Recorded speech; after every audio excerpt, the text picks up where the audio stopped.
یہ حقیقت ہے ہمارے گھروں میں کام کرنے والی عورتوں بچیوں کی زندگی، وہ نوکرانیاں جنہیں ہم ملازمہ کہہ کر اپنی زبان سے کمتر سمجھتے ہیں۔ اصل میں وہ ہماری روزمرہ زندگی کو سہل بناتی ہیں، مگر سوال یہ ہے کہ ہم نے ان کے ساتھ کیا سلوک کیا؟ کیا ہم نے انہیں انسان سمجھا یا غلام؟ یہ سوال محض اخلاقی نہیں بلکہ انسانی وقار، انصاف اور دین کے بنیادی اصولوں کا سوال ہے۔ ہمارے معاشرے میں نوکرانیوں کا وجود ایک ایسا آئینہ ہے جو ہماری منافقت کو بے نقاب کرتا ہے۔ ہم نمازیں پڑھتے ہیں، روزے رکھتے ہیں، حج و عمرہ کرتے ہیں، مگر اپنے گھروں کے اندر ایک بے بس عورت یا بچی کو ایسے سلوک کا نشانہ بناتے ہیں جو انسانیت کے نام پر دھبا ہے۔ یہ ویڈیو اسی حقیقت کا ایک طویل، کڑوا اور بے رحم جائزہ ہے تاکہ ہمارے ضمیر پر پڑا ہوا بوجھ ہلکا ہو سکے یا شاید مزید بھاری ہو جائے۔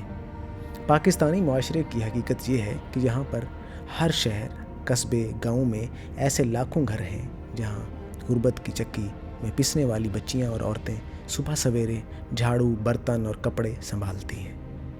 ان کے اپنے خواب، اپنی تعلیم، اپنی خوشیاں غربت کی بھینٹ چڑھ چکی ہیں۔ ان کے والدین غربت کے مارے بیٹیوں کو دوسروں کے گھروں میں بھیج دیتے ہیں تاکہ کم از کم روٹی کے چند نوالے گھر لا سکیں، مگر جب یہ بچیاں دوسروں کے گھروں میں داخل ہوتی ہیں تو وہ زندگی کی بدترین غلامی اور ذلت کے سفر میں داخل ہو جاتی ہیں۔